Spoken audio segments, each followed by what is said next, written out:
안녕하세요 여러분. 1차 지필평가 잘 보셨나요? 그런 거 물어보는 거 아니죠? 그렇죠? 네. 봅시다. 여러분 이제 그 1차 지필평가 끝나고 2차 지필평가를 대비한 이제 진도를 본격적으로 계속 나가고 있는데요. 오늘 배울 내용은 뭐냐면 바로 물질 대사와 효소에 대한 내용입니다. 아마 효소는 다음 시간에 배우게 될 거고요. 이번 시간에는 물질 대사만 주로 다루게 될 거예요. 물질 대사라는 게 뭐냐라고 얘기를 하면 일단 우리가 지난 시간에 설명했던 게 뭘 설명했었냐면 생명체라는 게 어떤 걸 생명체라고 부르느냐라는 걸 정의했었죠. 생명체는 세포로 구성되어 있고 자기 복제와 물질 대사를 할 수 있어야 된다라고 했습니다. 그래서 우리가 지난 시간에 뭘 배웠냐면 세포라는 녀석에 대해서 자세하게 배웠고 이번에는 물질 대사를 자세하게 배우는 시간이다라고 생각하시면 돼요. 그래서 보실 건데 이 물질 대사라는 건 뭐냐면 이렇게 정의가 됩니다. 생명체 내에서 물질이 분해되거나 합성되는 모든 화학 반응이다 라고 했어요.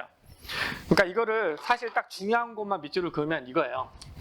생명체 내에서 일어나는 화학 반응들을 다 물질 대사라고 불러요.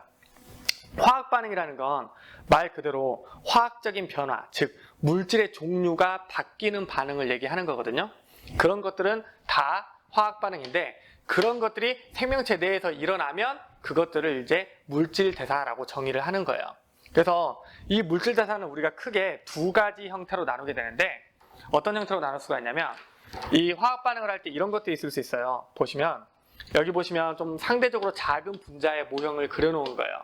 이런 작은 분자를 뭐 이제 작은 분자 혹은 저분자라고 부를 수 있고 그 다음에 상대적으로 좀 더 큰 분자를 그려놨죠.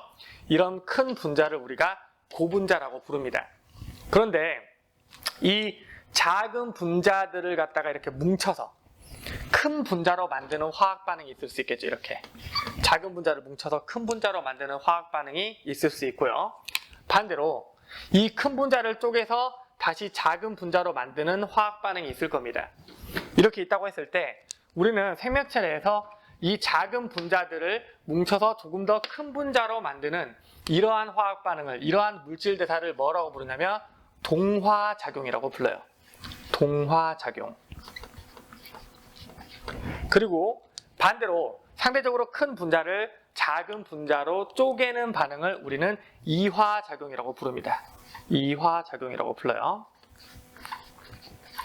자, 그런데 이 동화작용과 이화작용은 일단 기본적으로 작은 분자가 큰 분자가 된다, 큰 분자가 작은 분자가 된다라는 것으로 정의할 수도 있지만 또 하나 어떤 게 들어가냐면 이 작은 분자가 큰 분자가 되기 위해서는 필연적으로 에너지가 외부로부터 들어와야 해요. 즉 에너지를 흡수하는 반응입니다. 에너지를 흡수하는 반응이고 반대로 이 큰 분자를 쪼개서 작은 분자를 만들 때는 들어왔던 에너지가 다시 방출되는, 에너지가 방출되는 반응이에요. 그래서 이걸 우리가 화학 파트에서 배우겠지만 에너지가 방출되는 반응은 우리는 뭐라고 부르냐면 발열 반응이라고 부르고요. 에너지가 방출되는 반응을 열이 발열, 그러니까 열이 나온다는 얘기죠. 열이 나오는 반응, 발열 반응이라고 부르고 그 다음에 반대로 이 에너지를 흡수하는 이러한 반응을 우리는 뭐라고 부르냐면 열을 흡수한다라고 해서 흡열 반응이라고 불러요. 흡열 반응. 그러면 다시 정의하면 무슨 얘기냐면 동화작용이라는 것보다 생명체 내에서 작은 분자들을 큰 분자로 만드는데 그때 에너지를 흡수하는 반응을 동화작용이라고 한다라는 거고요. 반대로 생명체 내에서 큰 분자를 작은 분자로 만들 건데 그때 에너지가 방출되는 반응을 뭐라고 한다? 이화작용이라고 해요. 그래서 이 물질 대사는 크게 동화작용과 이화작용으로 나눌 수 있다. 이거 기본적으로 알아두시고 가야 합니다.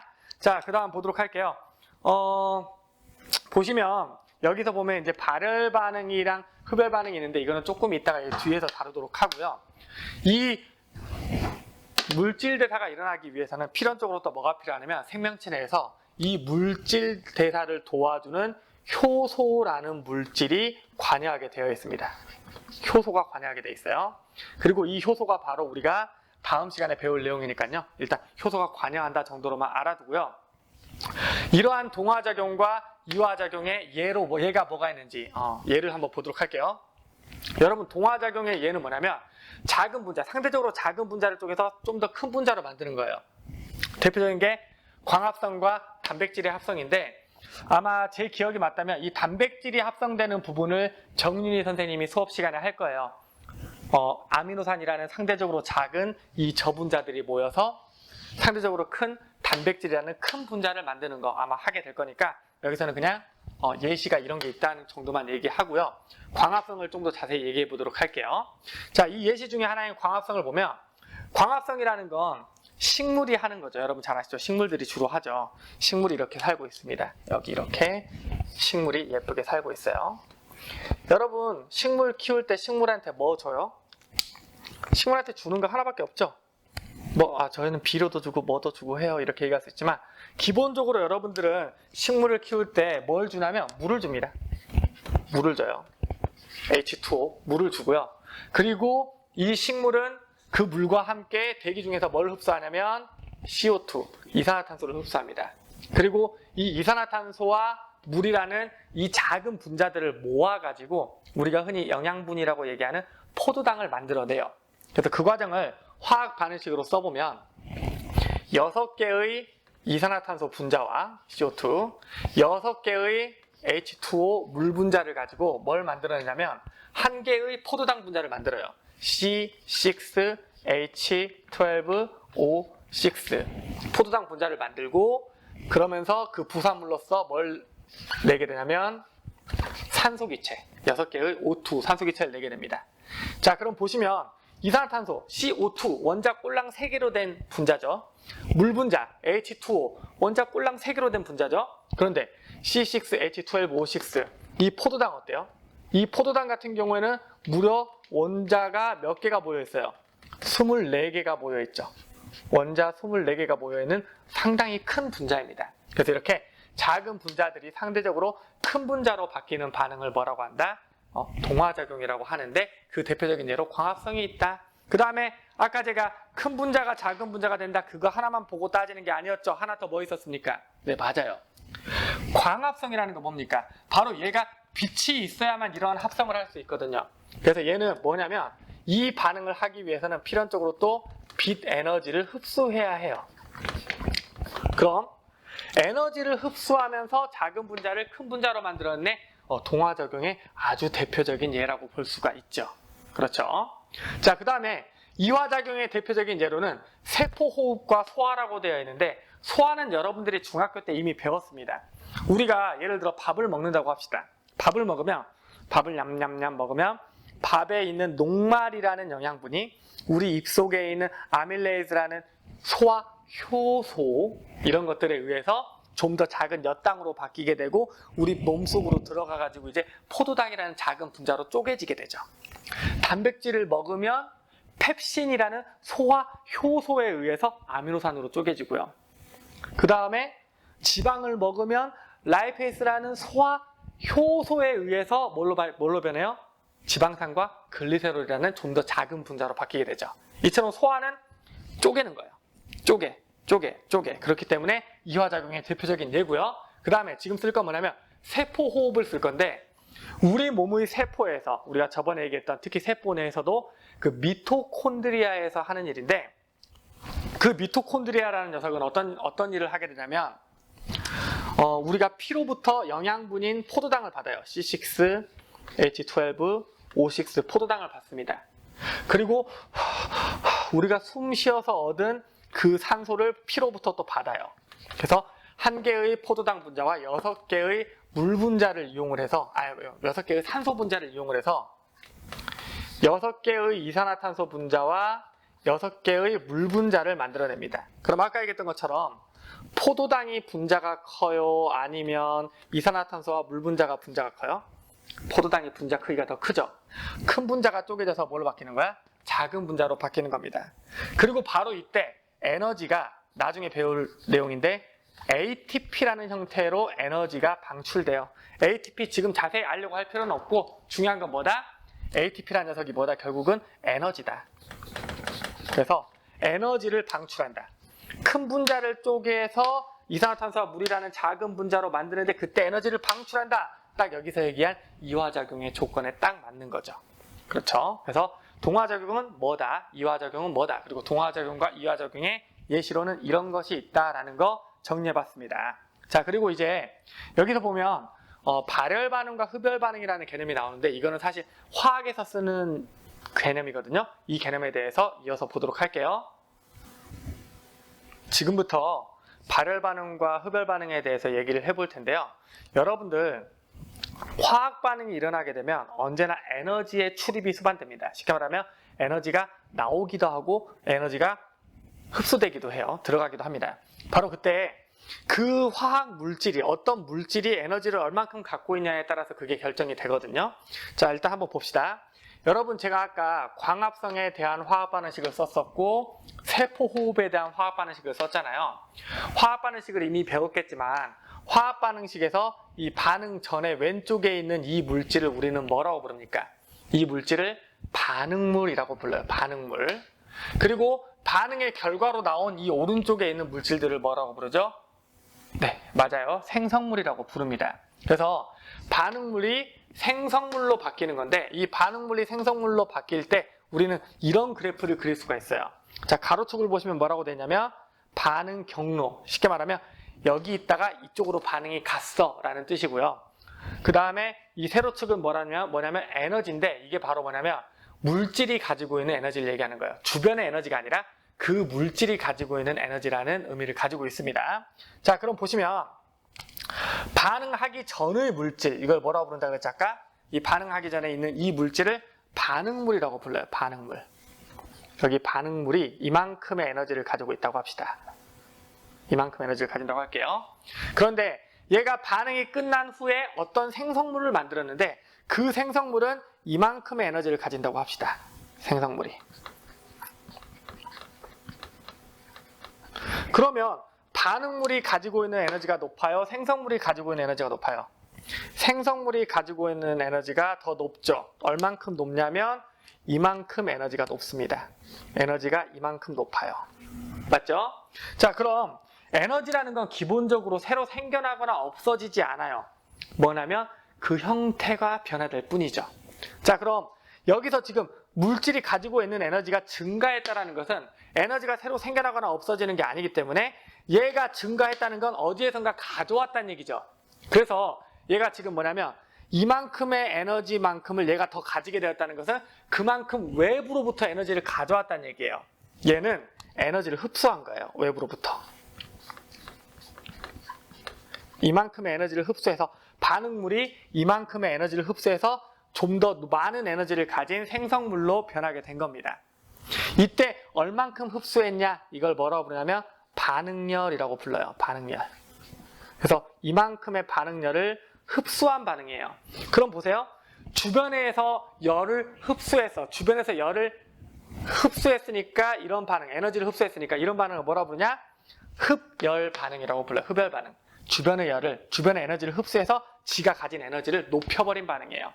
주변의 에너지를 흡수해서 자기가 가지고 있는 에너지를 높인 이런 반응이라고 보시면 되겠네요. 자, 그 다음 반대로 발열 반응이라는 개념이 있어요. 발열 반응. 발열 반응이라는 건 뭐냐면 정반대 개념이죠.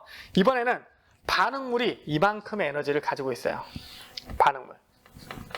반응물이 이만큼의 에너지를 가지고 있고 그 반응의 결과로 나온 생성물이 이만큼의 에너지를 가지고 있다고 합시다. 생성물이. 그럼 반응물과 생성물의 에너지 차이가 얼만큼 생기게 돼요? 반응물과 생성물의 에너지 차이가 이만큼이 생기게 되죠. 맞죠? 우리는 이 에너지 차이를 뭐라고 불렀어? 아까 반응열이라고 불렀죠. 반응열. 반응열이라고 불렀죠. 반응열. 그런데 이건 보시면 아까 얘기했던 것처럼 에너지는 새로 생겨나거나 없어지지 않는다 그랬어요. 어떤 물질이 이만큼의 에너지를 가지고 있었는데 갑자기 요만큼으로 줄어들었어. 그럼 자기가 가지고 있던 에너지가 줄었다. 그만큼 에너지를 밖으로 던져버렸다는 얘기죠. 맞죠? 그래서 여기서는 에너지가 밖으로 나왔으니까 바깥이 후끈후끈해지겠죠. 밖으로 열을 막 방출하는 거예요. 얘는 에너지를 방출하는 그런 반응이에요. 에너지를 방출한다. 특히 주로 열의 형태로 방출하게 되면 주변이 후끈후끈해져요. 이런 반응을 뭐라 부른다? 발열 반응이라고 불러요. 반응물의 에너지가 높고 생성물의 에너지가 낮아. 그래서 그 에너지 차이만큼을 방출해버려서 밖으로. 이런 반응을 뭐라고 한다? 발열 반응이라고 부릅니다. 그래서 아까 얘기했던 것처럼 여기 있는 이런 동화작용은 외부로부터 에너지를 흡수했네? 무슨 반응? 흡열 반응이고요. 그 다음에 여기 이화작용은 에너지를 바깥으로 방출했네? 여기 있는 발열 반응이다 라는 거를 기억해 두시기 바랍니다. 여기 지금 생명을 이해하는데 화학적 부분이 필요해서 조금 더 디테일하게 다뤄봤고요. 이제는 이런 화학 반응 중에서 특히 이 세포 호흡이 사실은 되게 뭐랄까 일종의 연소 반응이거든요. 그래서 연소 반응과 실제 연소 반응과 무슨 차이가 있는지 이어서 볼게요. 이어서 세포 호흡과 연소를 한번 비교해 보도록 할 건데, 일단 여러분들 세포 호흡은 미토콘드리아 내에서 영양분을 갖다가 산소와 결합시켜서 이산화탄소와 물을 만들면서 에너지를 만드는 그런 과정이라고 배웠어요. 맞죠? 그 다음에 중학교 때 배웠던 이 연소라는 개념을 생각해 봅시다. 연소. 연소라는 것의 정의는 뭐였냐면 어떤 물질이, 어떤 탈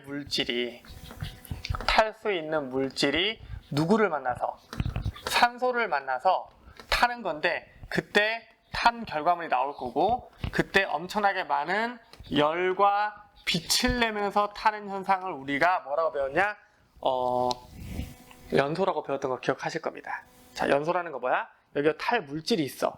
근데 이 물질이 산소와 반응해서 막 활활 빛과 열을 내면서 타요. 이런 걸 연소라고 불러요. 그래서 우리가 또 배웠던 게 뭐냐면 연소가 일어나기 위한 3요소가 있었죠. 뭐가 있었냐면 일단 탈 물질이 있어야 되고, 그 물질을 태울 수 있는 산소가 있어야 되고, 여기에 추가적으로 하나 더 말씀드리자면 이러한 반응이 일어나기 위해 필요한 최소한의 온도라고 부르는 발화점 이상의 온도가 필요했어요. 이거 아마 중학교 때 배웠을 겁니다. 그래서 탈물질이 있고 산소가 있고 발화점 이상의 온도가 있으면 얘가 타면서 열과 빛을 내는 거예요. 활활활. 이게 연소입니다. 실제로 그래서 그 포도당이라는 물질이 있죠. 포도당이라는 영양소에다가 산소를 넣어주면서 뜨겁게 가열하면 포도당이 타버립니다. 연소 반응이 일어나요. 포도당이 막 불이 나면서 타요. 막 포도당이 불이 나면서 탑니다. 그래서 어떻게 되냐면 이 화학 반응식처럼 가게 돼요. 포도당에 산소, 잘 보세요. 똑같죠? 탈물질에 산소를 가해줬더니 어떠한 결과물이 나오게 되고, 동시에 뭐가 나오게 돼? 열, 빛과 같은 에너지가 나오게 되는 현상이에요. 그래서 이거를 높은 온도로 가열해서 불을 활활 붙여서 하게 되면 우리는 이걸 뭐라 부르냐? 연소라고 부릅니다. 연소. 그런데 문제는 뭐냐면 이런 화학 반응이 아까도 얘기했지만 우리 세포 안에서 일어난다 그랬잖아요. 그런데 만약에 이 세포 안에서 이런 화학 반응이 연소 반응으로 일어난다면 우리 온몸에 불이 붙어 있을 거예요. 계속해서 세포 호흡을 하면 불나고 빛나고 막 그렇겠죠. 다 타 죽을 거예요. 말도 안 되죠. 맞죠? 왜냐하면 이 포도당을 태우기 위해서 수백 도 이상의 온도가 필요하거든요. 근데 문제는 이 포도당을 산소와 결합시켜서 이산화탄소와 물을 만들기 위해서는 사실 수백 도 이상의 온도가 필요한데, 우리 몸의 체온이라는 건 고작 해봐야 몇 도? 그냥 뭐 36.5도밖에 안 돼요. 36.5도밖에 안 됩니다. 이것보다 더 높으면 학교 못 오고요. 자, 봅시다. 어쨌든 36.5도예요. 자, 그런데 이 정도 온도에서는 사실 우리 보세요. 포도당 가루를 손바닥 위에 올려놓으면 우리 체온에 의해서 그 포도당이 타요, 안 타요? 절대 불 붙지 않습니다. 절대 불이 붙지 않아요. 그렇기 때문에 무슨 얘기냐면 이러한 화학 반응이 원래는 안 일어나야 정상이에요. 어디에서는 안 일어나야 정상이에요? 우리 체온 범위에서는 원래 안 일어나야 정상입니다. 그런데 정말 다행스럽게도 우리 몸에는 뭐가 있냐면 우리가 다음 시간에 배울 효소라는 녀석이 있어요. 효소가 어떤 역할을 하는지는 다음 시간에 자세히 배울 거고요. 이 효소라는 녀석이 작용을 해준 덕택에 어떻게 되냐면 체온 범위에서도 한 번의 반응이 일어나진 않지만 뭔가 단계적으로 차근차근 반응이 일어나서 결과적으로 똑같은 결과물을 얻을 수 있게 됩니다. 세포 내에서 효소의 도움으로 단계적으로 차근차근 이 반응이 일어나게 하는 거, 이런 거 우리 뭐라 부르냐? 세포호흡이라고 불러요. 그래서 보시면 이 세포호흡과 연소는 지금 차이점이 보이시죠? 아까 얘기했다시피 연소가 일어나기 위해서는 수백 도의 높은 온도가 필요해요. 그리고 이 모든 것들이 정말 한꺼번에 반응을 해요.